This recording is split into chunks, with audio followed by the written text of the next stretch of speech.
I was born and raised in Seattle, Washington. nice. I'm Japanese American, fourth generation. So I have 3 sets of great grandparents that immigrated, one grandma that immigrated from Japan. That's definitely part of who I am. And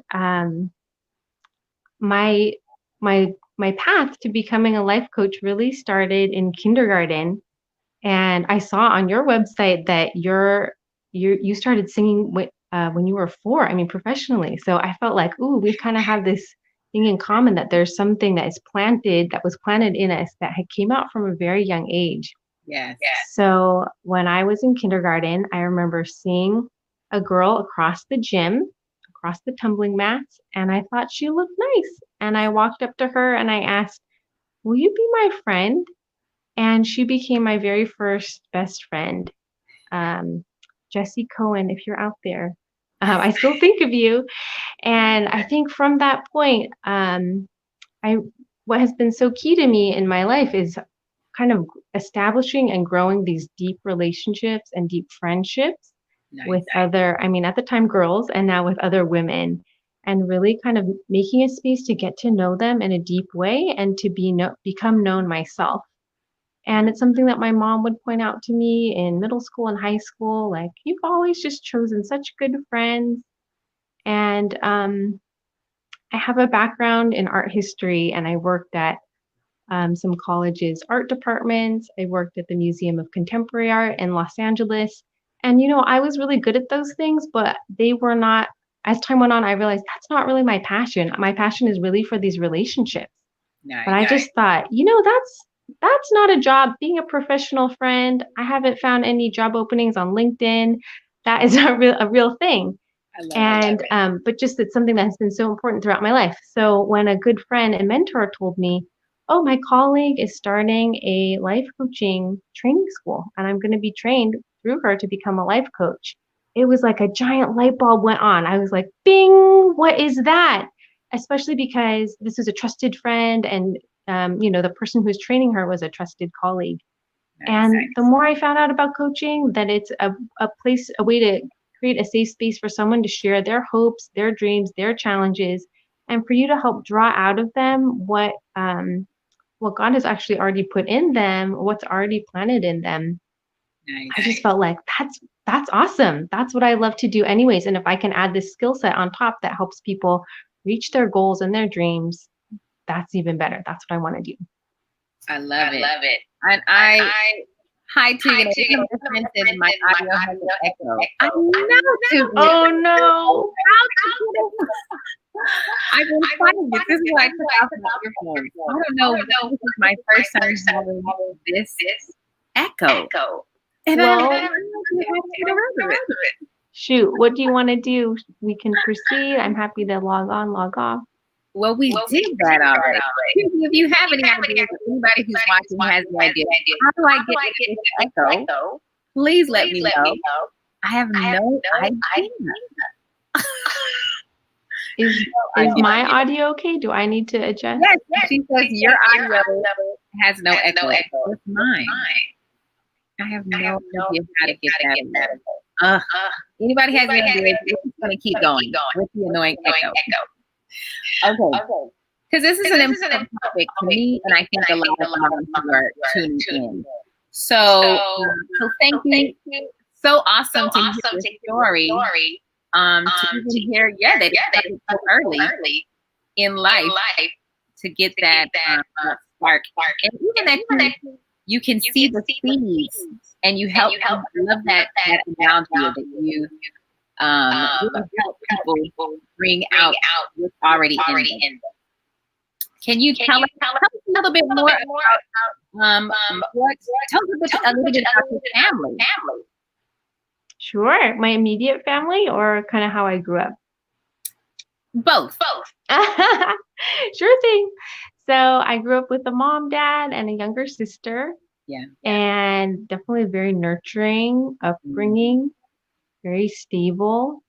Grew up in a Presbyterian church, lots of aunties and uncles and church family who believed in me and supported me.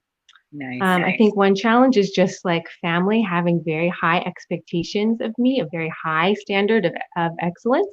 kind of internalizing that message, like, oh, to be loved, to be accepted, to be acceptable is to achieve the highest that I can, to achieve perfection. And I remember as a kid looking at my report card, and instead of A, B, C, they had 1, 2, 3, 4. And 1 was, exceeds expectations. 2 was, I don't know if it was just meets. And I remember, scanning that report card, looking down this column of 1s, but what stood out were the 2s. And kind of like, ooh, why did I get a 2? I need to do better. Right. So that's kind of been a lifelong thing of both having a very stable foundation through my family, but also kind of unlearning this idea that I need to be perfect, that I need to achieve the highest echelon of excellence to be acceptable and to be valued and loved as I am. And that's definitely something that I want to pass on to my clients when I'm coaching them. Yeah. And then my family now, okay, so I grew up with a sister and lots of girl cousins. We do have boy cousins, but they were in California, or they are the babies of the family, so they came later. And my husband and I ended up having 3 boys. They are now headed into middle school, headed into 3rd grade, and then almost 2-year-old. And that's been its own journey, and its own, changing my conception of, I always thought that I'd have girls. But it's wonderful. We love our boys, and it's been such a great journey to embrace that and embrace them. I love that. I love that. What you said. I mean, even the family origin that you come from. How do you even either continue that or stop that kind of perfected mindset? There is a positive perfection, because you're raising kids who know how to work hard, right? But then having this perfection, it can be paralyzing. Can you talk a little bit about how you either cultivate that kind of in your children, but also how do you keep it from becoming something that paralyzes them? Ooh, that's such a good question. I think it all starts with me and growing in compassion for myself, growing in accepting grace for the human that I am, the imperfections that I carry with me, the ways that even when I try my best, I hurt other people. I don't live up to my own standards. And if I am not receiving compassion and forgiveness and grace for the shortcomings inside of me, I'm going to project that out, and my judgment is going to go out to my kids. And I know that it does, because I'm not perfect. But the more that I can be gentle with myself and know, like, it's okay, Charissa, you tried your best, and kind of, reparent that part of me that is believing things that are not helpful, the more I can do that for my kids and let them know all you can ask of yourself and all we can ask of you is that you try your best, that you learn from your mistakes. That's kind of been the journey. You didn't said a lot right there. There's a whole lot. You didn't said a lot already right there. I feel like parenting is a lot of parenting yourself. And just trying in that process of failing and giving yourself grace and failing and giving yourself grace. But how does that, maybe you can talk to me, one of the questions I have was, what was the process of becoming you? Now that I'm an adult, now that I am an adult, I know like the person that I am, even the positive things, like it took some digging and getting to, right? Like patience comes from bumping your head a few times, even having that characteristic. So I just feel like this very like peaceful, just radiating just peace and love and a great person. Where does that come from? Woo, you're asking the good questions tonight. I'm digging in. You are digging in. You went deep. Such a good question. I will share this because I know you're a person of faith as well, but I think knowing that I was created as fully lovable as I am, that's a lifelong journey to really lean into that truth. Good. And to be able to see, I think I I grew up really thinking I need to be hard on myself to grow. Yeah. If I am lax or if I let things slip, that's bad. That's really bad. And I'm not going to grow. I'm not going to become the person that I want to become. Yeah. And it's really been in adulthood that I've seen, no, that softness, that rest, that acceptance of my own limitations. That's actually what gives me freedom to be and grow and experiment and try. Yeah. And then I think also just such an important part of my work. Like when we talk about self care, often we're thinking about a day at the spa or a sheet mask or a manicure, pedicure, which are all wonderful things. They totally can be a part of your self care practice. But Yeah. just as much of that is, learning to accept yourself for who you are and for what limitations you have, readjusting your expectations as a mom. Guess what? You can't do it all, and neither can I. And that's actually good news. That's great self care when we can reframe what is most important to us. So we're not always feeling like we are falling short in all these areas that we're thinking, oh, I need to be like this or like that, or this mom on Instagram did this, or this craft on Pinterest is like that. Um, and then also really leaning into what sparks joy for for you and for me. And I think I've really become more myself in realizing like, yeah, I love these deep conversations with other women. I love drawing out the best in them. And instead of just kind of continuing on this path of being in the art world that I was good at but wasn't bringing life, just trying out this other path of like, there's something that lights me up about this work. And leaning into what lights me up has made me more of who I am. I love it. What would you say is your why? What is your purpose, Charissa? I think my why is really about creating a place to behold the other person, whoever's sitting in front of me, and letting them know they are seen and they are accepted and they are heard. I think listening is definitely a skill that can be developed, but it's also something that comes pretty naturally to me. And so I think that's kind of a why that I carry, the why that I carry with me out into the world is to make sure others know someone sees them, someone's listening to them, and someone's reflecting back. They are valuable. Wow. Can you, for those who read my introduction to Charissa on my social media pages to get started, one, I said if you have any questions, feel free to write them below. You're free to write them in the chat section if you have some questions for Charissa about self-care or any specific things that you want answered while we're here. But I put in the chat that in the introduction to her bio that she took what I just again respected about her during the time when it was I guess right after George Floyd was killed.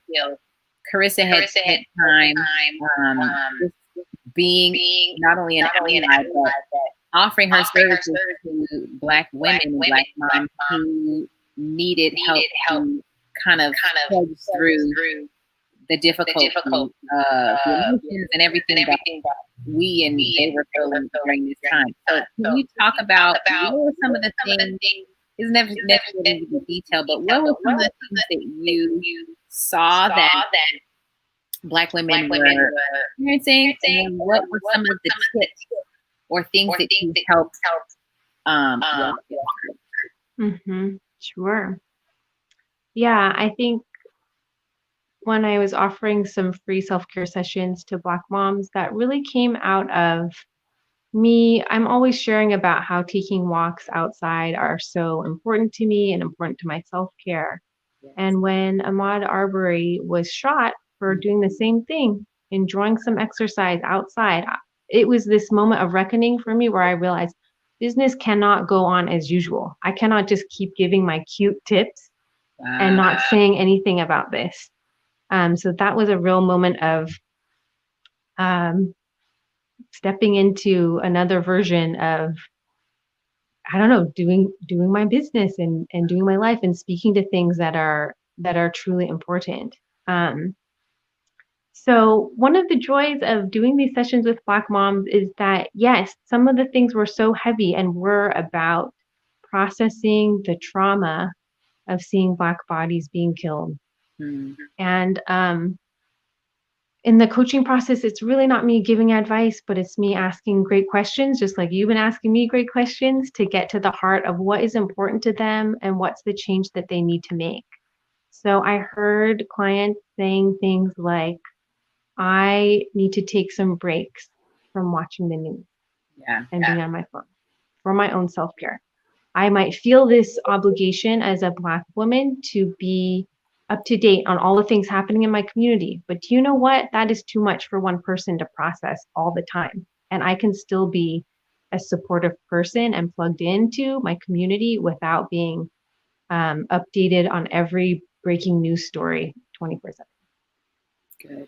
I heard moms processing being an entrepreneur and having a toddler during this time, and negotiating, I want to be more visible on social media. I want to let my audience know how I can serve them, that I'm there for them. But again, kind of that draining feeling of being constantly plugged in. Yes. So helping that client set some boundaries about what will feel good, what will allow you to show up for the people that you're serving, but not feel overwhelmed by all that's on social media right now. Yeah. Another mom, it was so wonderful. She was choosing between what she wanted to get coached on. And one of the topics was, how do I talk to my kids about this? I am talking to them about it, but they're young. And how do I, as I am going through my own process of grief and processing, how do I put into words what I want to share with them? So we talked about that a bit. But what I loved is what we ended up getting coaching on is, she had been exploring online dating. And one of her questions was just, how do I not get overwhelmed? How do I not overcommit in the beginning? And I just saw each of my clients is so multi-layered. So just because you are a Black mom coming to me in this time of racial crisis and reckoning, you're also a person who is, maybe you're dating, maybe you're trying to process being an entrepreneur. And that doesn't mean that there isn't an additional weight in carrying your identities as a woman and as a Black person. But I love that conversation, just talking about how do you set some boundaries? How do you keep your online dating life kind of light and fun? And what can you learn from what hasn't gone well? What can you take with you in what has gone well? So anyway, that was kind of a delightful surprise, just that we were talking about race, but there's all other parts of life that moms are wanting to bring a little more care for themselves and thoughtfulness. And that's what we got to do. Awesome. What were some of the things that you saw maybe were like a little moment when they first came back and like just said it changed or transformed something in their life? What would you share with our even with feeling overwhelmed because of wanting to plug, but you have to be on. Yeah. I think with that, just being able to take some times that are times off and times unplugged from your phone. And there's so many ways to do that. I just started a practice this year of plugging my phone in downstairs, and my bedroom is upstairs. Nice. And I resisted that for a long time because there is a certain pleasure in just like scrolling at the end of the day in bed. And I just found that when I take that little amount of self-discipline to plug it in, then I don't have to exercise self-discipline at all once I'm upstairs. There's no temptation because it's all the way downstairs. And I'm getting to do my nighttime routine without my phone. I'm getting to wake up without my phone. I know some folks do like a break on Sundays or like a Sabbath from the news. They can read all the articles they want, though they're 6 days of the week. Trying to think of some other ideas. Yeah, I think those are some of the main ones about that feeling of constantly being plugged in and the weight of that sometimes as we're reading the reality of what's happening in our world. Yeah. What about the duality of the many identities that we wear as women? Not only just women, but just women in general. We wear so many hats and identities and trying to balance all of those. with having a whole group of people dependent upon you? Yes, that's such a good question. I think with that, it's just so important to have people in your corner who understand you. And maybe they don't share all of the same identities, and maybe they don't wear all the same hats, but maybe they wear several of the same ones. And people who are in your corner that you can share anything with. So maybe you're on a text thread. Maybe you're doing a socially distanced porch hangout sometimes. Maybe you're on an app like WhatsApp or Voxer and you're just sending some voice messages when you're feeling particularly alone. So I think one of the challenges of having all of those identities that are currently oppressed in our society is that feeling of isolation. I mean, we're already in a pandemic. We're already trying to keep our distance from others. But how much more isolating when you are carrying that weight. So finding one or two people that you feel safe sharing anything with. And if you don't currently have those folks, just even thinking, who's someone that I might be able to share more with, and reaching out to them more intentionally to just share that burden and walk through life with you. That's good. I was just thinking about that today, and maybe we can talk about it. Even going with what we were talking about before of this need to, I think it's just a drive for our country. This drive to be perfect, this drive to do everything right. That in itself can make you feel like you don't need anyone else, right? You go and live a whole life of just going, well, that's not me. I don't need that. Your mindset is, I'm a helper. I don't get help. So how do you, and we can even do that as moms because we're constantly taking care of other people, where it's like, well, no, I don't need help. And you don't know you need help until you hit a brick wall. And it's like, I don't have anything.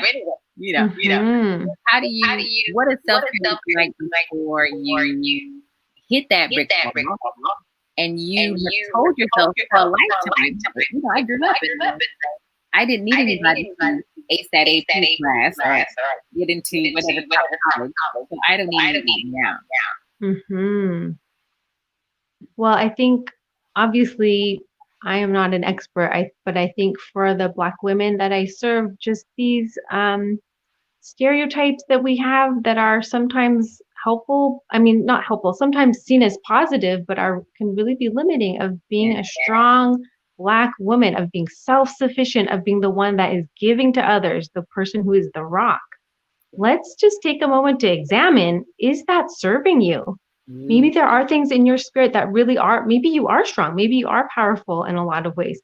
But if that's the expectation, that's what you always are, is that serving you? Is that a realistic expectation for any human? And to see that, letting yourself be vulnerable, letting yourself ask for help, letting yourself take a break, it's not just good for you, it's good for your family, it's good for your community, it's good for the social justice work that you're doing. You don't want to burn out. I don't want you to burn out.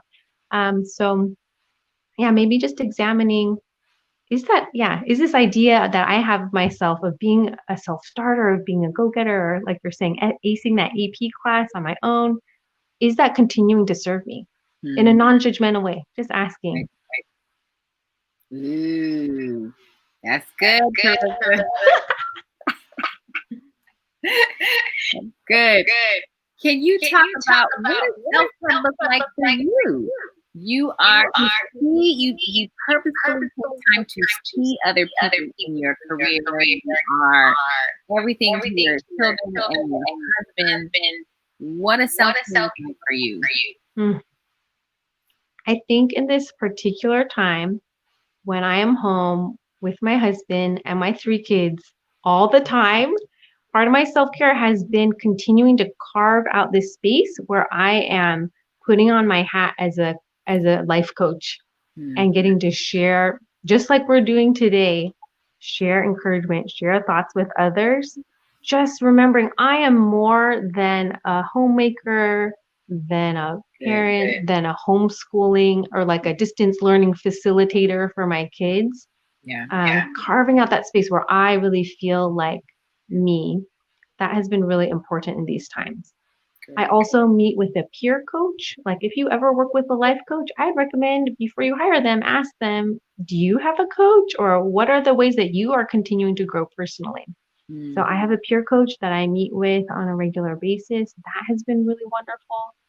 I mentioned the socially distanced porch hangouts. I more recently realized like, oh, I can go see my sister if I don't have my kids with me.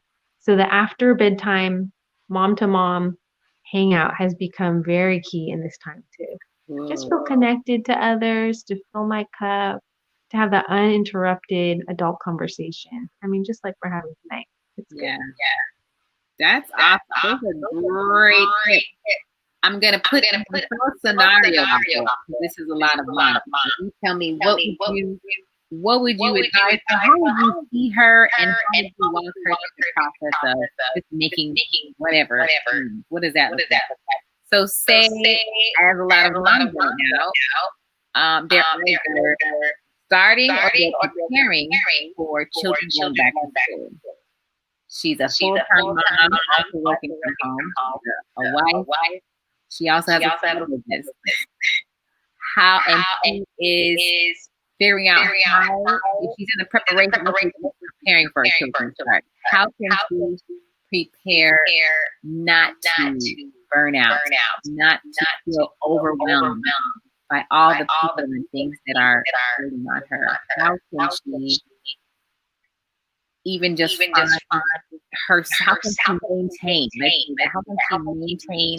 herself in that preparation? That's such a great question.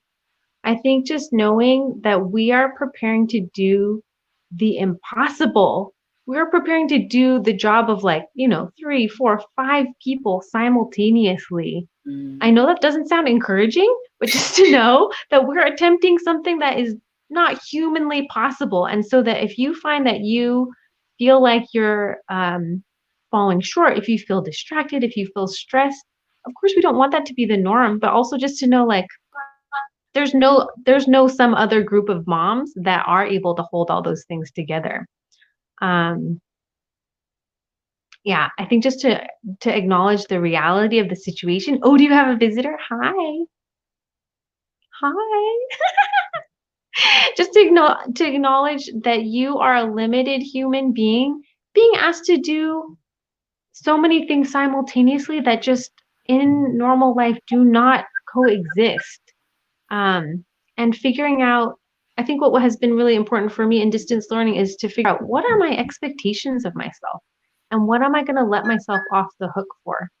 And once I figured that out, which it really took months, I think, to figure out what are my expectations of how much I'm pushing my kids to log on to this website that's hard to use, to download this PDF and whatever. And then to communicate that with your child's teachers. Just let them know upfront, this is what I can do. Maybe it's not everything, but just so they know and they're in lockstep with you. And maybe the same with your employer. What are your expectations of yourself for working at home? What's realistic? And how can you kind of communicate that so you and the people that you're working with really know, hey, I'm going to give the best that I can, whatever, in this block of time, or maybe it's going to be after my kids go to sleep.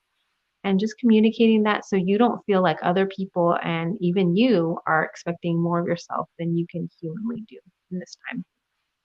Good. Ooh, that expectation. It can be a whole other thing. Again, with those overachievers. That overachiever spirit can be so hard. Hard to get over, but those are good, helpful. What are your expectations? How am I managing that time? And even communicating. Ooh. Do you find communicating as an adult can sometimes be harder than when we were? I think so, right? Because I think we're having like a dialogue with ourselves, and then we're even figuring out what is it that I want to tell someone else. So there's a lot of layers there. Yeah, that's awesome. Can you talk about what has failure looked like in your journey, and how do you not only your journey, but how you in the lives that you serve, your clients, how do you talk them through failure? I think in my own life, one thing that has constantly or regularly been very humbling is just the act of getting more sleep and going to bed on time. So I have just been through like a roller coaster of ups and downs of having more or less self-discipline around doing that. And sleep is such a fundamental of self-care. So I think there's times that I can really feel like, oh my gosh, who am I to teach my clients and to teach my audience about self-care when I can't even master this super basic thing? And I think just acknowledging, you know what, there's seasons. And also we all start the day with a limited amount of self-control and discipline. And that it gets smaller as the days go on or as the day goes on because we're making lots of decisions. Maybe we're choosing, a healthy lunch. Maybe we're choosing to ignore a snack. We're choosing not to snap at our kids. And by the end of the day, that's really a time that our ability to make good choices is lower than the morning. I never thought about that. Yeah, it's hard, right? Because we're like exercising self-control. That takes energy. That's an expenditure of energy and of decision making. So again, acknowledging I'm human. I think also needing to realize how having a late bedtime affects my husband and how that's not always loving or serving to him, and kind of coming back to, okay, I have these goals that I want to work on, sometimes late at night, but when I come back to the basics and who's really key and important in my life, how do I continue to make my marriage a priority? And then with my clients, oh my gosh, I love just reframing failure with them. So at the end of every session, my clients set action steps for themselves that are not these pie in the sky ideas, but they're really concrete. In the next 2 weeks, I will, and they fill in the blank. And we make sure that that is doable, something that they're excited about, something that when they look at their calendar, they have space for. But invariably, things come up. And a lot of times, my clients come back with a great report of like, yes, I got this done. Yes, I got these hours in. Yes, I did this exercise. I made this date with a friend. But sometimes it's like, no, you know what? I didn't do it, or it felt too hard, or I did it the first couple of days and then I kind of lost steam. And what's so great about what we can sometimes think of failure is that in coaching, we get really curious and we just say, okay, that happened. And so without judgment, let's get curious. Tell me more about why you think that happened and what made it hard to follow through on the steps that you committed to. What can you learn for next time? And when we set action steps at the end of this session, what knowledge are you going to take into setting those steps that's going to make it even easier for you to do the things that you want to do and that are going to move you towards the kind of life you're going to be excited to live. Good. Ooh. Good stuff. Good stuff. What is the lesson that you are learning right now in this season? What is the greatest lesson you're learning, Charissa? Oh man. I think it's that balance between carving out space to be myself and to lean into my ambitious coaching, listening to women's self, and also holding, this is a time of like unprecedented responsibility for moms and working moms in particular to care for their kids, to show them love, to be patient, to learn about what school is going to look like or not look like in the fall.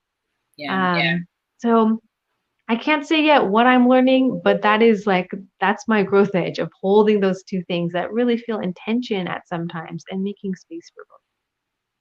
That word intention, I feel like when I'm moving in my sort of intentionally doing things. How do you have you taken some time to walk a client from being on automatic to moving in intention? Yeah. I have one client who, talking about knowing your passion from a young age, has always been a writer.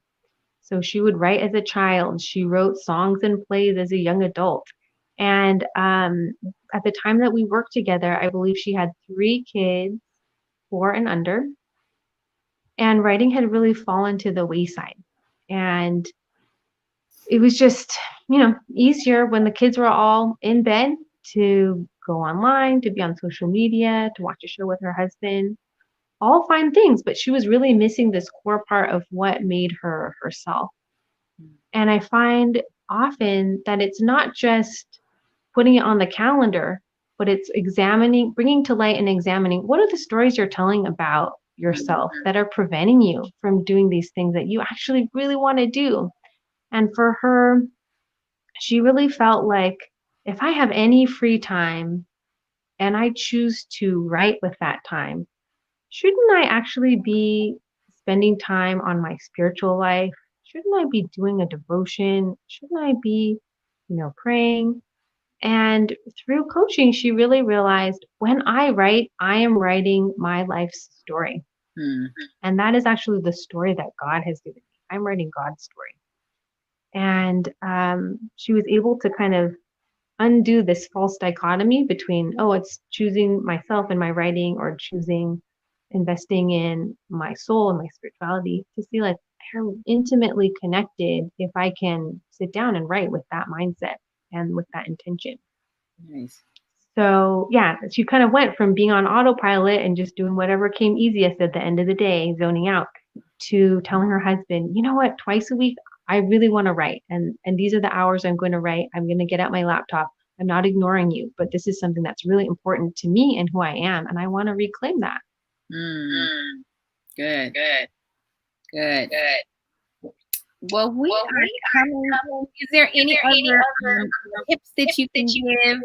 Either with self-care, I know even in your coaching, as we're in this, we kind of talk about this very different space that we're in, even with the cultures and different things. How do you show up? How do you find courage, empowerment to show up as an ally during Such a good question. I think that if you're like me and you're feeling new to being an ally, if you're not Black and you're new to being an ally for Black lives, finding community. Oh, and I'm glad you asked this because this is actually a question that came through my Instagram as well. Like, how do you continue this work for social and racial justice when we're all stuck at home? So what my encouragement to you is really about relationships. Continue to invest in the relationships that are kind of your inspiration and your accountability for continuing the work, to learning how to be an ally. So for me, continuing to check in on my Black friends and to listen to them, to hear what they're going through, to not give advice or tell them what I think they should be feeling, but to hear how are they feeling. That's like my reminder and my why of why I want to continue to grow in this part of who I am. And then also connecting with folks who are your same race in learning how to undo racism together. Maybe there's an article that you read together. Maybe I know my cousin is in a book club with her friends. She's like, we're talking about things we've never talked about before. I joined up with my sister and another good friend. We're going through this guide for anti-racism for Asian Americans. So who are the folks who you identify with, racially or otherwise, who you can really grow with? Because I think if we do it alone, it's going to be really easy for this for the journey to peter out. And we really need fuel for the fire to go longer, not just harder and burn out, but to go the distance for our friends and family who we really care about. That's awesome. What I mean, those are good tips for I think all of us are in this fight for justice. Is there would those kind of be the same things as you are going forward? This is not like we're here for this. Like, how do you maintain even as you see the marathon of how can people continue in these groups, continue with the fight? Well, I do think that those relationships are really important. And then I think making time for a rest, making time for joy. Hmm. And if you don't know what brings you rest or bring you joy, finding a friend, or you can reach out to me to have a conversation about just kind of investigating. Ooh, what has brought you that spark? What has been something that you've been like, ooh, I wish I could just keep on doing blank or keep on spending time with this person. Hmm. Yeah, giving yourself rest and knowing it's not all about this grind culture of like day in and day out. We're going to be in all this heavy work in the trauma of everything. That's important. But where are you also finding joy and leaning into that part of yourself that is created for beauty and celebration? Yeah, and joy. Awesome. What is bringing you joy in this, Charissa? I've really been enjoying cooking, and I noticed I've been taking a lot of pictures of food. I'm like, what's that all about?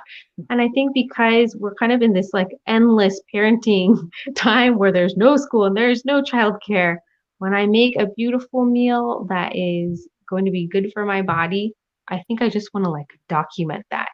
So that has been a very everyday thing that's been bringing me joy, making something that's beautiful and delicious and enjoying that with my family. That's making me smile. What are some foods you've been cooking? Oh my gosh. Kind of like whatever we feel like. We've been making pancakes. We've been picking a lot of blackberries that are growing wild all around Seattle.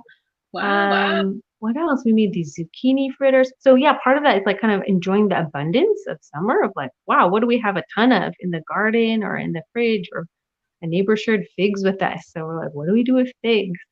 Um, those are just some of the things we've been eating. I love it. I have to check out the cookbook. I haven't even look on your social media. Speaking of, you want to continue to hear some self-care tips with Charissa. She takes every day and keeps people up to date. And you want maybe want to hear more about her coaching. Feel free to go to either her social media handles, which is Brave Selfcare, on Instagram and on Facebook. Is it both the same? It's both the same. Brave Selfcare on Instagram or Facebook. Okay. Brave Selfcare on Instagram and Facebook, or braveselfcare.com, or her website. You can get some more information. Contact her if you have questions or thoughts about what we discussed today. I'm going to always ask this question. I think this is, as we're coming to a close. As we found out more about you, but also about how you handle different clients, how do you, Charissa, how do you authentically maintain the sense of self and the strength of your own voice as you have to use constantly with clients and again with the impact everywhere? Let me repeat that back. How do I maintain the strength of my own voice? And there's another part I missed. And your sense of self. Oh my goodness. Well, I think as I'm doing my work with clients, in part it's easy because I feel like that is where I am most myself, in that kind of listening mode. And I think being able to connect with other people who can do that for me and kind of bring me back to myself, and to listen to what I have to say and say, oh, it sounds like you're feeling blank. Sounds like from what you're saying, this issue at your kid's school is really important. That's something that is very grounding and kind of helps me have that mirror that I can say, like, oh, you're right. I am mad about that. Or like, oh, you're right. I am really hoping for this thing to happen. Cool. Other I think the thread that we is this need for others. This need for, of course, owning and knowing yourself, but it's even in community that you can find what that is, or in the process of digging to find that. Very cool. All right, we have in my interviews with two kind of positive questions, or just whatever comes out of the top of your head. And the first one, if you met your child, one of your boys, all of your boys later in life, what do you want them to know about you?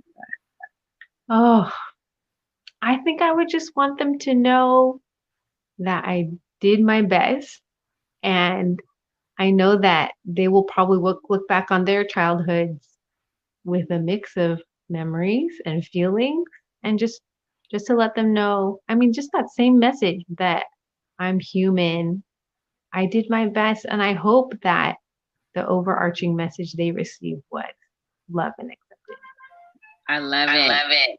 Yes. Know that I love you.